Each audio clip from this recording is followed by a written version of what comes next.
Quizá una de las preguntas más difíciles para un cristiano será sobre las 7 plagas, cuando alguien le diga, ¿qué relación tienen las plagas con el amor de Dios?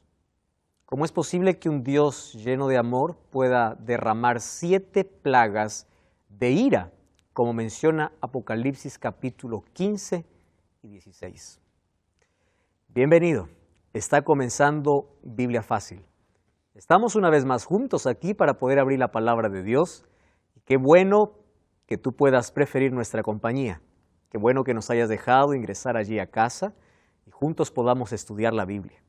Recibe nuestro caluroso saludo, un abrazo para ti en el país donde estás viendo este programa, allí en el lugar donde te encuentres, que Dios te bendiga.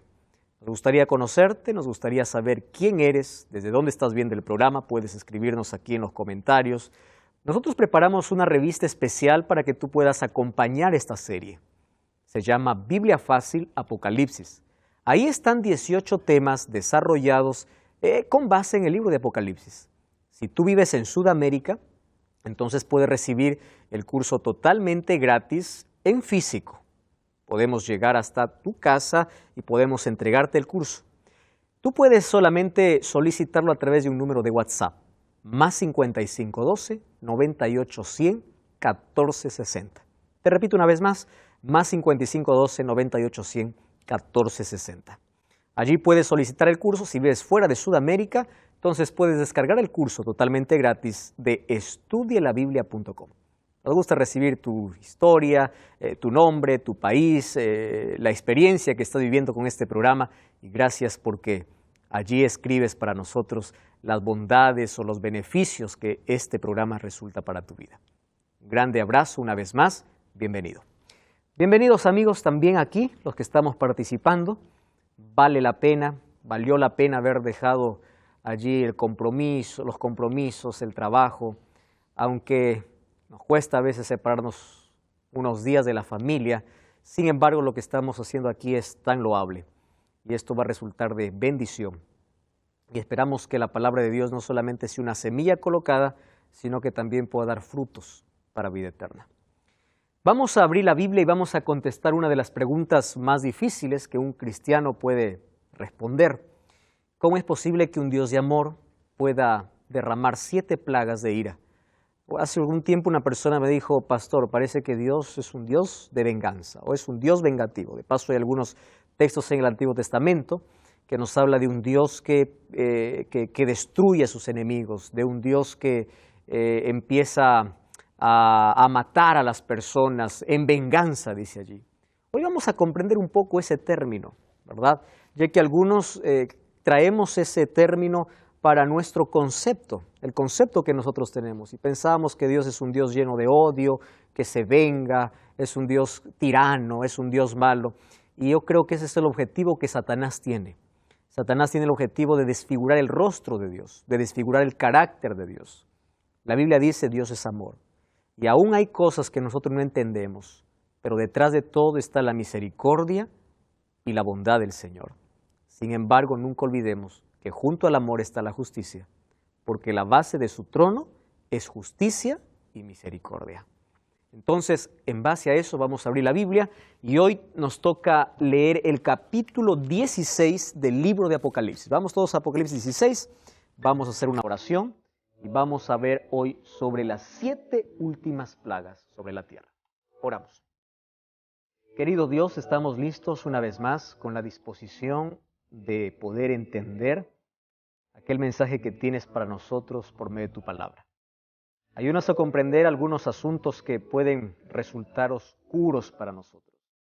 Ayúdanos a poder cambiar algunos conceptos. Ayúdanos a ver a un Dios de amor, aún en medio de la tribulación, de la angustia, del dolor, aún en medio de un castigo, hay justicia y misericordia. Hoy abrimos tu palabra con la seguridad de que tu Santo Espíritu una vez más va a ser nuestro maestro, va a ser nuestro profesor que nos va a conducir a tu verdad. En el nombre de Jesús. Las 7 últimas plagas. Apocalipsis capítulo 15. En el programa anterior hablamos de 3 mensajes o de un triple mensaje, ¿verdad?, para el tiempo del fin. 3 ángeles vuelan por el cielo. Volar significa un mensaje urgente para el tiempo del fin. Uno de ellos dice, adorad a Dios, la hora de su juicio ha llegado. El otro dice, sal de Babilonia, o Babilonia ha caído. Y el tercer ángel advierte y dice, porque cualquiera que no sale de Babilonia va a participar de sus plagas. Vamos a retroceder allí al capítulo 14, allí en el versículo 10, versículo 9. El tercer ángel dice, si alguno adora a la bestia y a su imagen y recibe la marca en su frente o en su mano, él también beberá del vino de la ira de Dios, que ha sido vaciado puro en el cáliz de su ira, y será atormentado. Y ahí dice, con fuego y azufre, hablando acerca de la destrucción final, y delante de los ángeles y del Cordero. Muy bien, con esa advertencia, ahora nosotros vemos como la culminación de los 3 ángeles, allí concluye con la hora de la siega. La hora de la siega es simbólica para los seres humanos. Es en el cielo cuando se decide quién va a ser salvo y quién no. Mas no es Dios quien determina eso, somos los seres humanos que por nuestras decisiones decidimos en qué lado estar. Y en esa siega existen allí 2 cosechas diferentes, una de la mies o del trigo y la otra de vendimia o de uva, ¿verdad? Ahora, aquellos que son considerados como uvas, dice que serán echados al lagar. Yo no sé si ustedes alguna vez han visto un lagar de uvas, es tipo un pozo grande donde se coloca la uva y donde se pisa la uva para exprimir la uva. Y esa es la imagen que usa aquí el libro de Apocalipsis. Ahí está diciendo, ese hecho, ese acto de pisar aquellas uvas, ¿en qué consiste? En los juicios de Dios. Cada uno ha decidido en qué lado estar. Y eso está representado en la siega de Apocalipsis capítulo 14. Vamos a Apocalipsis capítulo 15 entonces. Dice allí, vi otra señal grande y admirable. ¿Qué cosa dice? 7 ángeles con las 7 plagas postreras, porque en ellas se consumaba la ira de Dios. Ahora es impresionante los versículos que siguen. Fíjense allí. Vi un mar de vidrio mezclado con fuego. ¿Cómo es posible que exista un mar de vidrio mezclado con fuego? Aquí está hablando de la majestuosidad y la grandeza de Dios. Pero también vi a aquellos que habían alcanzado la victoria sobre la bestia. ¿Quiénes alcanzaron la victoria sobre la bestia? Aquellos que salieron de Babilonia y aquellos que fueron o tuvieron el sello de Dios. ¿Correcto? Ahora dice, y el versículo 3, y cantaban el cántico de Moisés, siervo de Dios, diciendo, grandes y maravillosas son tus obras. Y escuchen esta palabra. Justos y verdaderos son tus juicios. Es decir, lo que va a suceder ahora es justo. ¿De dónde saca esta expresión de justicia? ¿Quiénes son aquí los que están hablando? Dice, aquellos que pasaron por la tribulación o aquellos que están cantando, dice, el cántico de Moisés. ¿Ustedes recuerdan cuando Moisés sacó al pueblo de Israel? Fue Dios quien lo sacó por medio de Moisés. Y cuando Israel pasó el Mar Rojo en seco, y cuando estaba la otra orilla, veían cómo los egipcios también se acercaban con sus carros. Sin embargo, cuando el último israelita dejó el mar, que estaba seco, entonces todas las aguas envolvieron a los egipcios. Y allí se muestra un cántico de victoria, el cántico de Moisés. Solo aquí hay una diferencia y quiero que ustedes puedan notarlo. El cántico de Moisés en el libro de Éxodo se da después de las plagas, porque primero cayeron 10 plagas sobre Egipto. El cántico de los redimidos se da antes de las plagas. ¿Cómo es esto? ¿Cómo es que celebran victoria si todavía están aquí en sufrimiento? Entonces vamos a comprender eso. Miren, ve. Vamos por la primera parte. Hubieron 7 ángeles con 7 plagas. Ustedes recuerdan que esto hace referencia a Apocalipsis capítulo 8, donde habían 7, o capítulo 6 o 7, capítulo 7, cuando habían 7 ángeles con 7 trompetas. Las 7 trompetas serían juicios de advertencia. ¿Recuerdan ustedes? Advertencia, es decir, había arrepentimiento. Pero por falta de arrepentimiento vienen ahora los juicios divinos. Ellos fueron advertidos muchas veces, mas no se arrepintieron. Ahora, por falta de arrepentimiento vienen estos juicios divinos. Segunda pregunta, ¿en qué momento se derraman estas plagas? Vamos al versículo 8, capítulo 15, versículo 8. Dice así, el templo se llenó de humo por causa de la gloria de Dios y por causa de su poder. Nadie podía entrar en el templo, ¿hasta cuándo dice? Hasta que se cumpliesen las 7 plagas de los 7 ángeles. Probablemente sean los mismos que tocan las trompetas, ahora los que tienen la comisión de poder derramar las 7 plagas. Cuando se derraman las 7 plagas significa que el pecado llegó a su límite y ese cántico de liberación es el cántico donde el pueblo de Dios allí coloca su victoria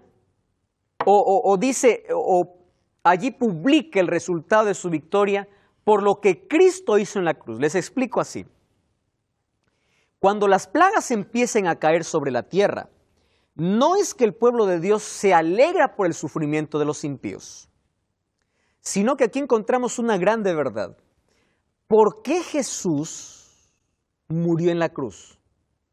Para librarnos de la condenación del pecado. ¿Correcto?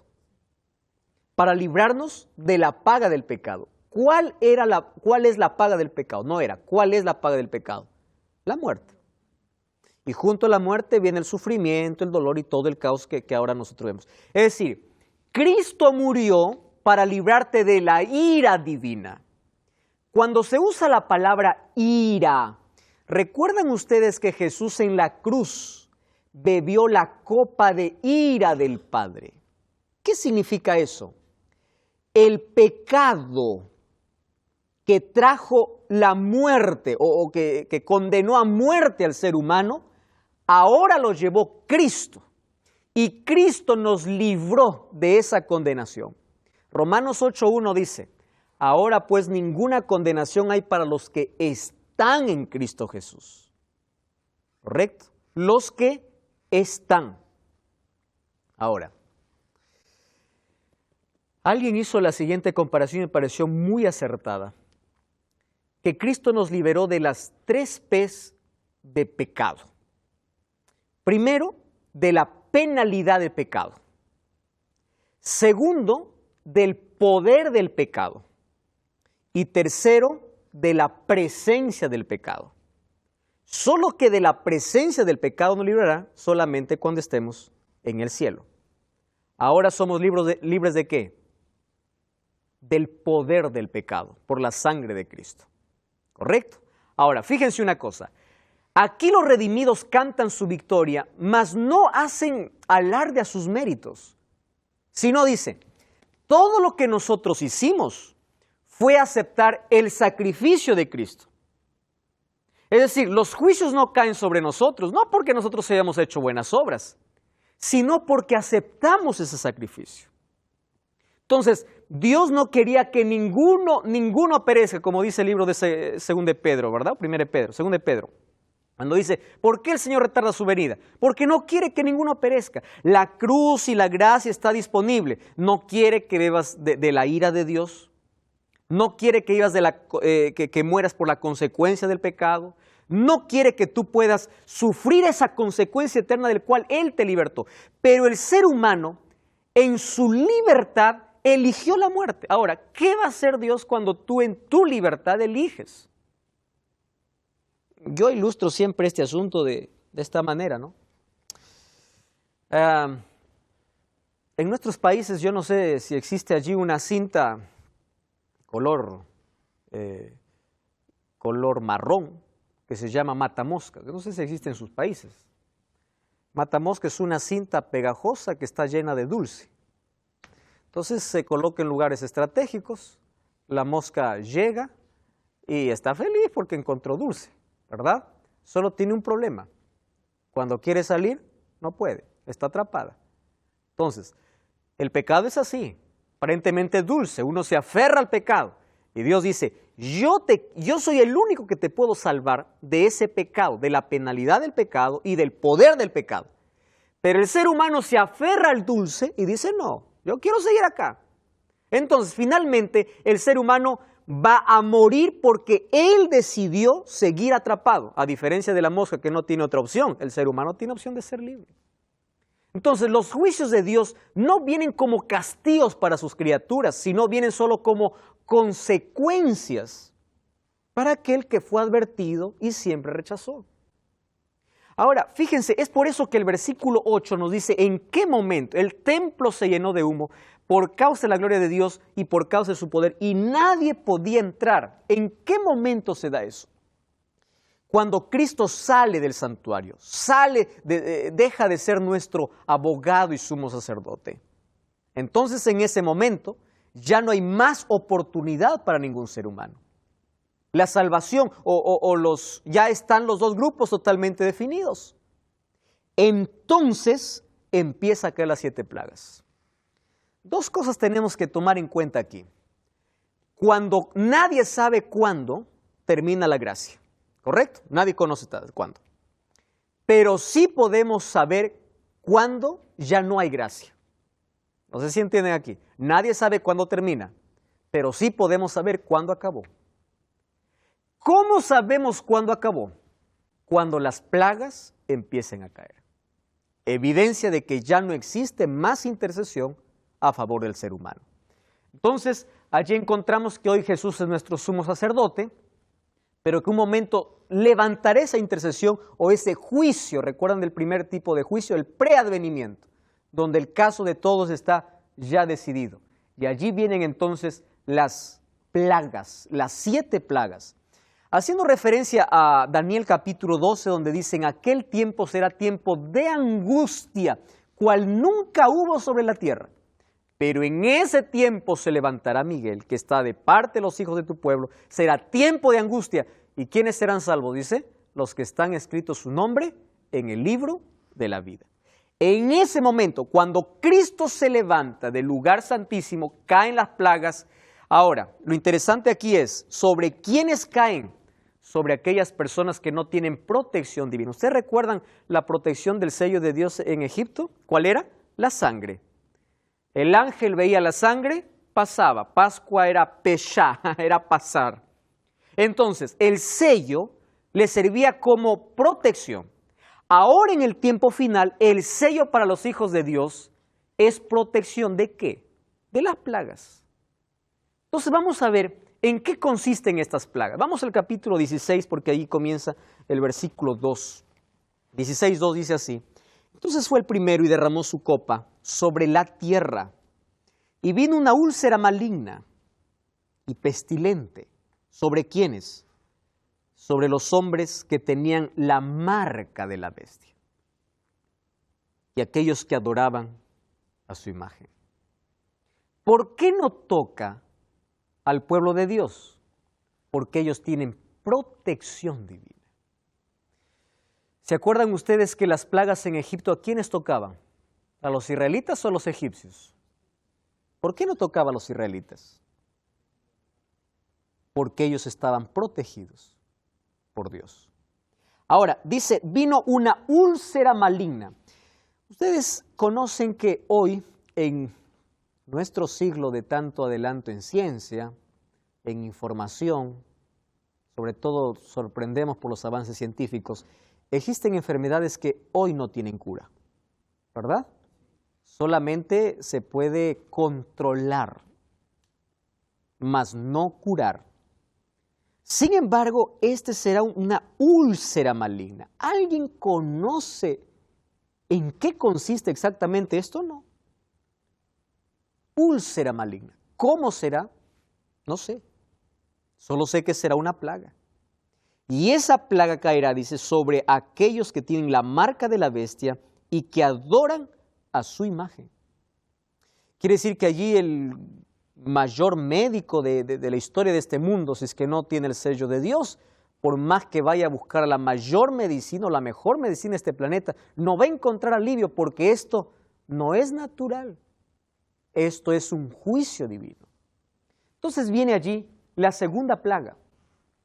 Apocalipsis 16:3 dice así: el segundo ángel derramó su copa sobre el mar y éste se convirtió en sangre como de muerto. Murió todo ser viviente que había en el mar. Y esto va unido a la tercera plaga o el tercer ángel. Dice, el tercer ángel derramó su copa sobre los ríos y sobre las fuentes de las aguas y se convirtieron en sangre. Ahora es interesante lo que dice el versículo 5. Oí entonces una voz del ángel de las aguas que decía: justo eres, Señor. ¿Qué cosa está aplicando aquí? Justicia. Justo eres, Señor, el que eres, el que eras, el santo, porque has juzgado estas cosas. Y miren de qué cosa está aquí sacando la justicia, o a qué se refiere con justicia. Versículo 6. Por cuanto derramaron la sangre de los santos y de los profetas, entonces también tú les has dado beber sangre, porque ellos se lo merecen.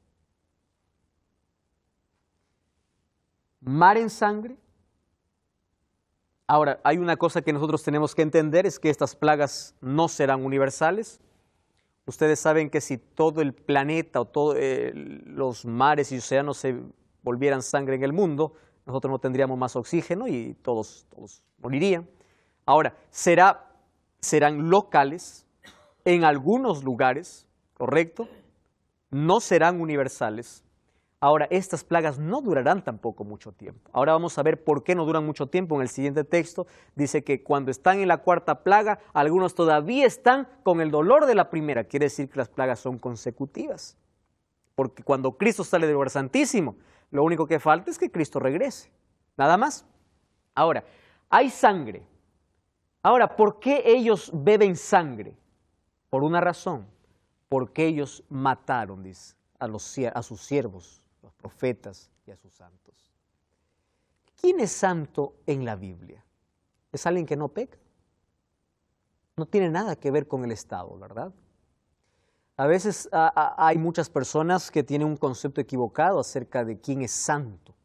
Dice, santo es aquel que no comete ningún pecado. Santos en la Biblia hace referencia al pueblo de Dios. Apocalipsis 14:12 dice, aquí está la paciencia de los santos, o la perseverancia de los santos, pueblo de Dios. Ahora, ellos murieron por causa de su fe.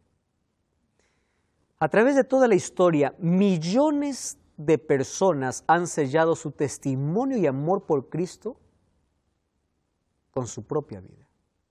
Millones de personas. Yo no sé si ustedes ven algunas noticias incluso que están sucediendo hoy día, ahí en algunos países donde la religión cristiana es prohibida. Algunos son maltratados, abusados, encarcelados y muertos. Yo vi algunas imágenes muy fuertes hace algunos meses atrás de cristianos muriendo, misioneros siendo sacrificados, personas que prefieren hoy, la muerte antes que negar su fe. ¿Saben que eso es interesante ver? Cuando los 3 amigos de Daniel estaban allí frente a la estatua y frente a la amenaza, si no adoras la estatua te vamos a lanzar allí al horno de fuego. Y le dijeron, ¿sabes qué? Nosotros ya lo pensamos. Mire la seguridad que tenían estos hombres. No queremos que nos des otra oportunidad. No es necesario, Nabucodonosor. Porque si Dios no nos libra, sabemos que nuestra vida está en sus manos. A eso se refería Jesús cuando decía, no tengan miedo a aquellos que les quitan o que les persiguen y les matan o les quitan el cuerpo, pero el alma, cuando habla de alma, allí está hablando de la eternidad. No podrán matar, no podrán quitarles ya más la eternidad, porque ustedes están seguros en las manos de Dios. ¿Por qué? Porque Jesús, ¿qué cosa tenía en su mano? Las llaves del Hades y de la sepultura. Tengas miedo por eso. La muerte física por consecuencia del pecado vamos a experimentar todos en algún momento.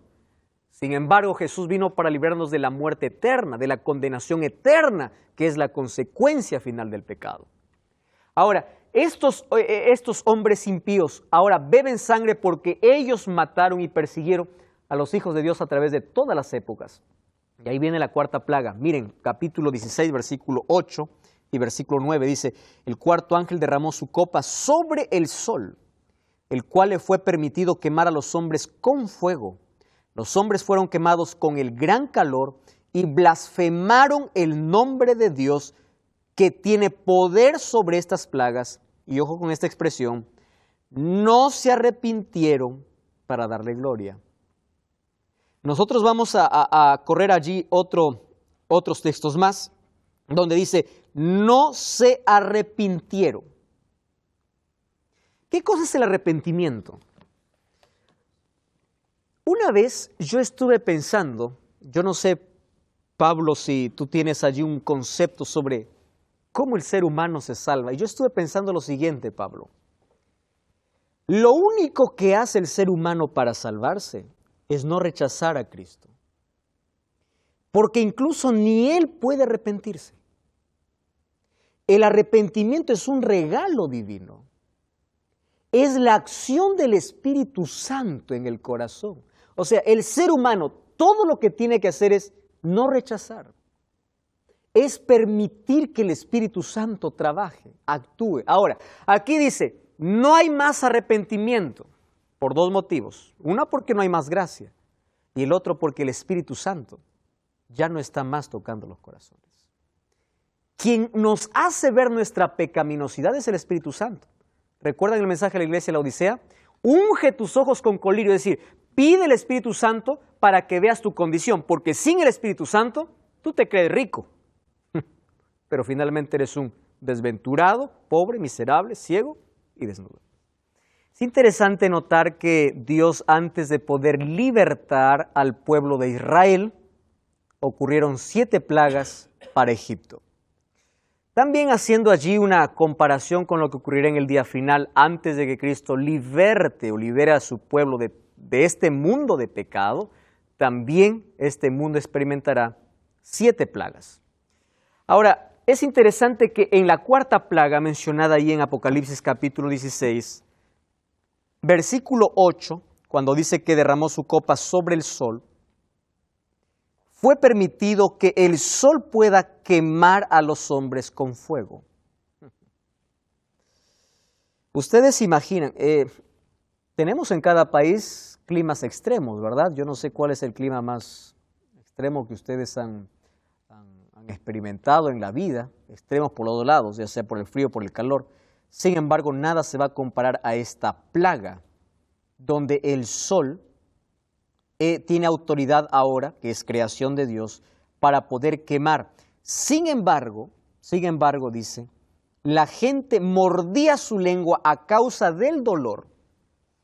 Cuando dice mordía su lengua a causa del dolor, entonces, por este texto yo puedo ver que las plagas son literales y no son simbólicas.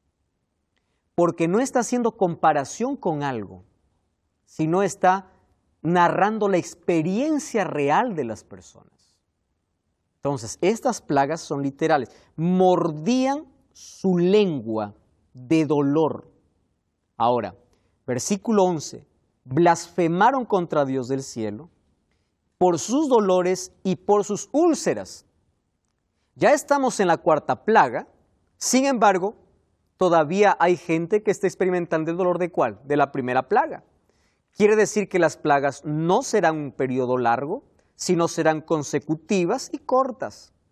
Ahora, y no se arrepintieron de todas sus obras. Versículo 9 termina diciendo, no se arrepintieron. Versículo 10 termina diciendo, no se arrepintieron.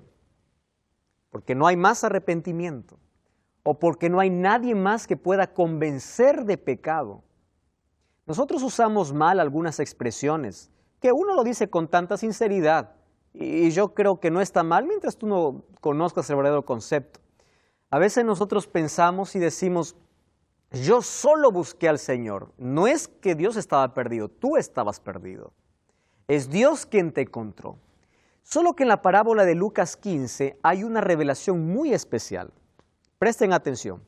Dios busca la oveja, el pastor busca la oveja, ¿verdad? La mujer busca a la moneda perdida, pero el padre no busca al hijo. ¿Se dieron cuenta? El padre solamente espera. Y aquí me está dando Jesús una lección importante en cuanto a arrepentimiento y en cuanto a salvación. Cuando el hijo pródigo volvió en sí, cuando vio su condición. Es decir, él podía estar comiendo algarrobas, no dice que comió, él podría estar comiendo algarrobas, pero si no hubiese sido consciente de su condición, él no se hubiese arrepentido. ¿Qué cosa era arrepentimiento en el concepto de de Lucas capítulo 15? Que hay tres conceptos. Es Dios quien busca. Número 2, es Dios quien por medio del Espíritu Santo te hace ver tu condición para que tú vuelvas. En el Antiguo Testamento hay muchas amonestaciones de parte de Dios para el pueblo diciendo, volveos a mí, miren sus obras pasadas, recuérdense de eso, ustedes ya se olvidaron, vuelvan a mí. ¿Por qué vuelvan a mí? Porque ellos conocen el camino de regreso. Y el Espíritu Santo ha ido a su encuentro para traerlos. Y aquellos que no vuelven es porque resistieron a esa voz. Ahora, es impresionante que nosotros podamos conocer en ese contexto la salvación. Somos salvos por gracia. Incluso el arrepentimiento es algo que Dios provoca. Sí, Pablo. No, pensando en esa parábola del hijo pródigo, ¿no? De que él, cuando se apartó del Padre, de Dios, vuelve, ¿no? Y es interesante las dos reacciones. Una, la del Padre, que lo recibe con los brazos abiertos, lo restaura, le cambia la ropa, le pone anillo. Pero es interesante también, y ahí es donde uno tiene que tener cuidado, ¿no? La reacción del hermano mayor, el que nunca se alejó del Padre, porque no lo recibió bien. ¿Por qué vuelve? ¿Por qué tú lo recibes? Entonces uno como hermanos mayores, uno tiene que no tener esa actitud y tener los brazos abiertos también para restaurarlos en amor. Pablo, yo preparé un mensaje hace algún tiempo diciendo que quien estaba más perdido no era el pródigo, sino el hijo mayor. Totalmente. Porque él estaba en casa, pero no se daba cuenta de su condición. Totalmente. El otro estaba perdido y se dio cuenta que estaba perdido. Y es interesante esto del hermano mayor, porque él fue una persona que nunca se apartó del Padre, o sea, nunca se apartó de Dios, era fiel, era una persona que estuvo todo el tiempo trabajando para el Padre, pero que nunca tuvo comunión con el Padre. Entonces, como una vez uno ve que a veces uno puede estar tan entretenido en la obra del ministerio, pero sin tener comunión con Dios. Por eso la palabra religión en una sola expresión es relación. Una religión sin relación es formalismo y es muerte. Totalmente de acuerdo. Y está lleno por ahí. Y está muy lleno la gente. Tenemos tanta gente religiosa, pocos espirituales, poca gente que tiene relación con Dios. Ahora Pablo tocó un asunto muy importante hablando allí del arrepentimiento. El hijo mayor estaba allí con el padre, disfrutaba de todas las cosas del padre. Saben que cuando uno se familiariza mucho con las cosas de Dios, tiende a ser insensible. Yo estoy hablando para personas que conocen tanto de Dios, que fueron cristianos desde niños, que fueron a la iglesia, que cuando escuchan un sermón dicen, yo ya sé de qué va a hablar, yo ya sé de qué trata, ya perdieron esa sensibilidad, ellos ya no tienen más aquella emoción, aquella pasión o aquel sentimiento que tienen. Claro que el cristianismo no tiene nada que ver con sentimientos, sino con fe. Sin embargo, perdieron la sensibilidad. Ahora, una responsabilidad para los hijos mayores en este caso sería, si tú ya no te alegras cuando alguien se convierte, tienes problemas. Porque tú ya no estás viendo con los ojos de Cristo. Cristo se emociona porque es un pecador que estaba muerto y volvió a vivir. Y para ti eso es normal. Quiere decir que tienes que tener cuidado allí. Ahora, el Espíritu Santo es aquel que puede tocar nuestro corazón. Sí, Walter. Sí, esto me recuerda a dos hombres que fueron a orar también al templo. Uno era fariseo y el otro era publicano. Mientras el publicano se alegraba por todo lo que hacía, el otro se decía así, se pegaba en su pecho y se decía yo soy miserable, pecador. Me estaba acordando ese pasaje. Ahí está uno jactándose de todas sus obras, sí, y el otro mereciendo la gracia. Y ahí encontramos la respuesta. Entonces, el arrepentimiento es un regalo de Dios. Aquí no hay más arrepentimiento porque el Espíritu Santo ya no trabaja en el corazón. Entonces ahora viene la quinta. Miren, capítulo 16, versículo 10. Dice así, el quinto ángel derramó su copa sobre el trono de la bestia. Ahora, miren, hasta la cuarta plaga vemos que las plagas son literales. El texto dice, ellos mordían sus lenguas a causa del dolor. Literales. A partir de la quinta vemos simbólicas. Plagas simbólicas. ¿Por qué? Miren aquí el versículo 10. Derramó su copa sobre el trono de la bestia y su reino se cubrió de tinieblas. La gente se mordía la lengua por causa del dolor.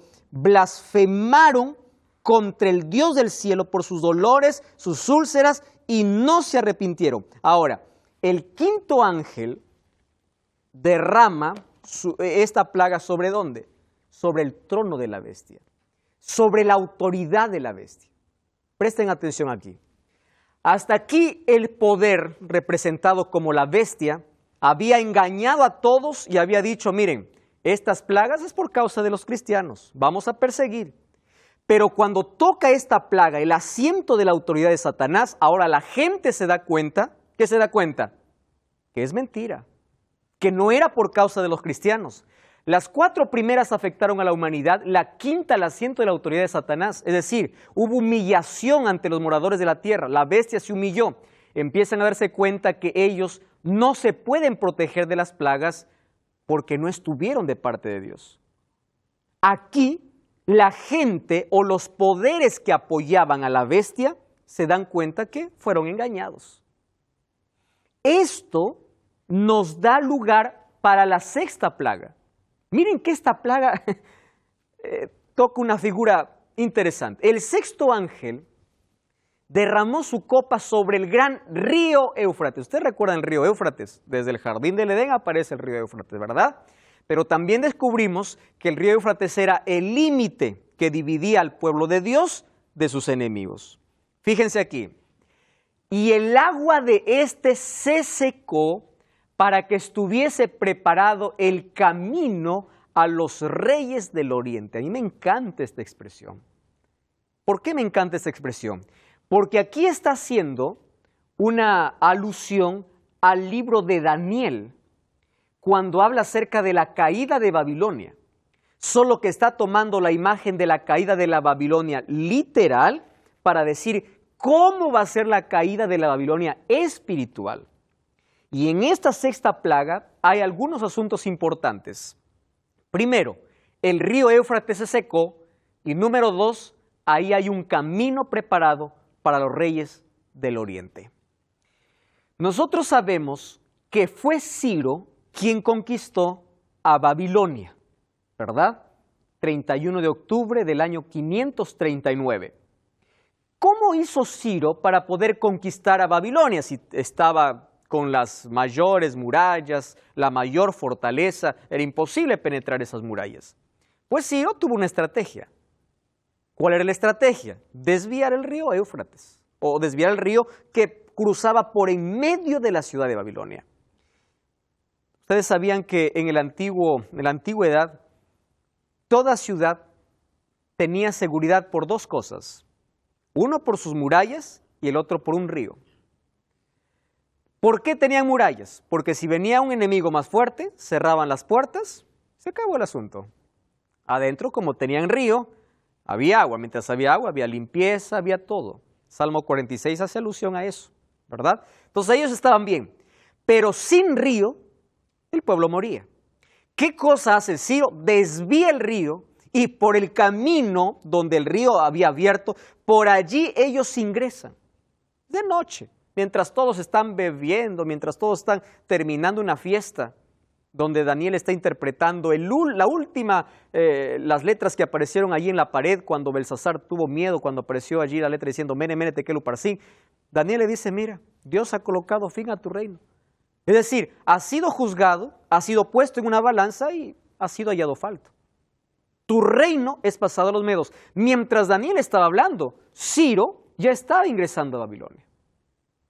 Y Ciro tomó en paz a Babilonia. Es más, los babilonios estaban felices allí con Ciro. Murieron, claro, el rey, murió todos sus príncipes y todo. Tomaron el poder de la manera más pacífica. Ahora, aquí dice que así, tomando esa figura, así también, en la sexta plaga, todo estará preparado para que se seque el río Éufrates. ¡Wow! Y lo reunió en el lugar que en hebreo se llama Armagedón, monte de Meguido. De allí viene Armagedón, ¿verdad? Era el escenario de batallas decisivas. Monte Carmelo, algunos dicen que también tiene relación con Armagedón, que consistía en una batalla espiritual, donde tenía que afrontar el engaño de Baal y dar lealtad a Dios. Ahora, presten atención aquí. Cuando hablamos de la batalla de Armagedón, no estamos hablando de una batalla militar, sino de una batalla espiritual. Ante tanto entre el engaño de Satanás y la lealtad de los hijos de Dios. Esa última batalla, es decir, ese último encuentro entre estos dos grupos es unos engañando y los otros siendo fieles a Dios. Una batalla espiritual. Ahora, todavía no hemos contestado por qué es que el río se seca. Cuando dice que el río se seca, significa que todos los poderes políticos dejan de apoyar a la bestia. Es decir, ya no tiene más apoyo. Esto significa que está la preparación social y política para recibir a los reyes del Oriente. Cuando habla de los reyes del Oriente, ¿a quién está haciendo referencia? A Cristo y sus ángeles, que viene para libertar a su pueblo. ¿En qué momento? Cuando Babilonia espiritual, o cuando esta bestia, porque fue derramada con el trono de la bestia, no recibe más apoyo político. Se dan cuenta de que todo fue un engaño. Entonces dice que allí el mundo está en una confusión eterna. Digo la palabra eterna por la consecuencia de ese momento, no es que porque va a durar para siempre. En una confusión. ¿Por qué? Porque todos están allí. ¿Y ahora qué? Estamos perdidos. Allí se da la batalla espiritual del Armagedón. Unos entonces allí creyendo ciertos falsos milagros, otros siguiendo siendo leales a Dios. Y ese es el último encuentro. ¿Por qué? Y miren, en ese contexto dice, yo vi salir de la boca del dragón, versículo 16, capítulo 16, versículo 16, dice allí. Versículo 14, son espíritus de demonios que hacen señales y van a los reyes de la tierra, a todo el mundo, para reunirlos para la gran batalla de aquel gran día del Dios Todopoderoso. Versículo 16, y los reunió en el lugar que en hebreo se llama Armagedón. Quiere decir que el último intento de este poder o de esta trinidad diabólica, ¿cuál es la trinidad diabólica? El dragón, la bestia y el falso profeta. Recuerdan que falso profeta ahora se le denominó a la segunda bestia de Apocalipsis. Entonces aquí está esa trinidad. Dragón, primera bestia y segunda bestia. Y dice que de su boca salieron ranas, ¿verdad? Ranas, animales inmundos, representa la inmundicia que es la característica de Babilonia, que está llena de abominaciones. Y ahí está el intento de falsificar la obra de Dios. Allí en contraparte con los tres ángeles que dan los tres mensajes y aquellos que también hacen señales y milagros. Aquellos tres espíritus a manera de ranas, está hablando del romanismo, del protestantismo apóstata y del espiritismo, que desde hoy tomó ya parte de nuestro planeta. Grandes señales, grandes milagros. No se cree en todo milagro.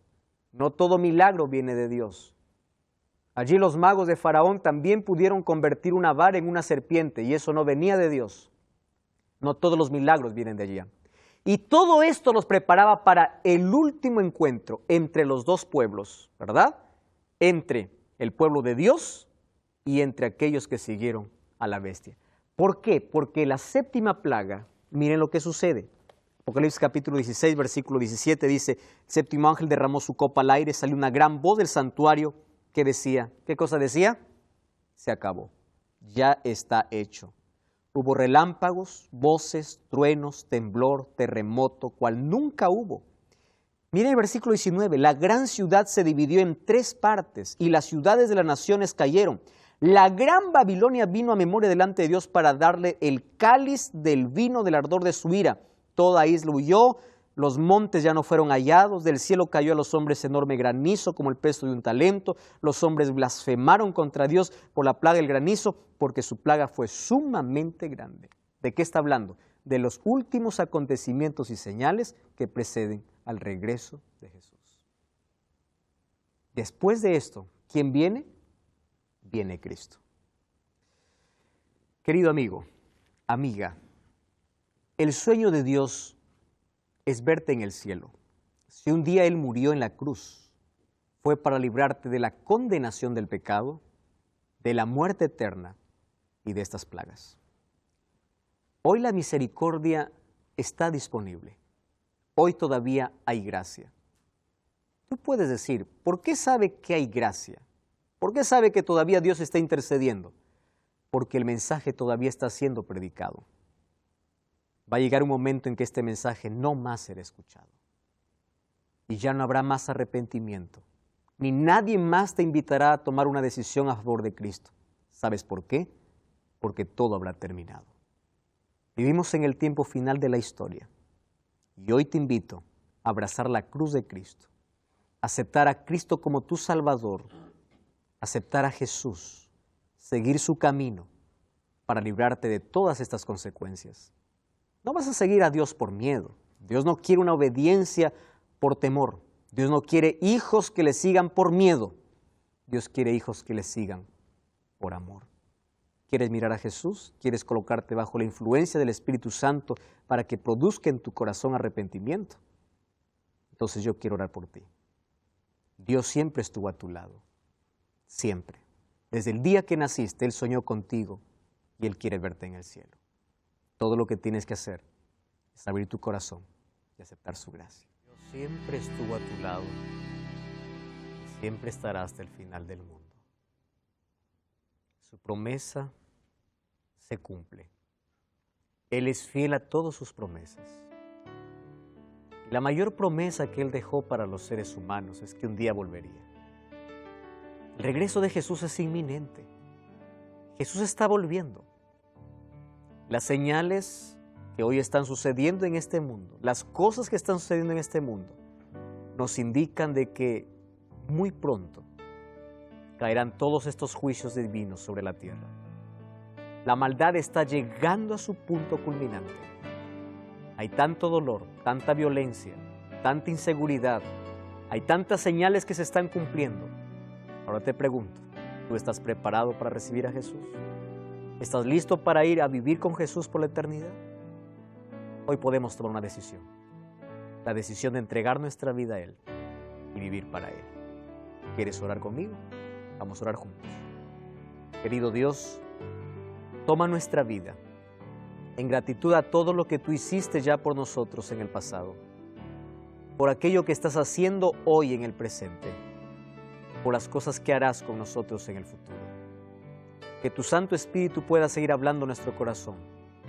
Hoy aceptamos tu palabra, aceptamos a Jesús. Hoy aceptamos aquella luz para que pueda iluminar nuestra vida. Queremos que produzcas en nuestro corazón el arrepentimiento sincero y podamos formar parte de tu pueblo para que cuando vengan aquellos juicios divinos podamos estar protegidos por ti. Toma nuestra vida en tus manos. En el nombre de Jesús. Amén.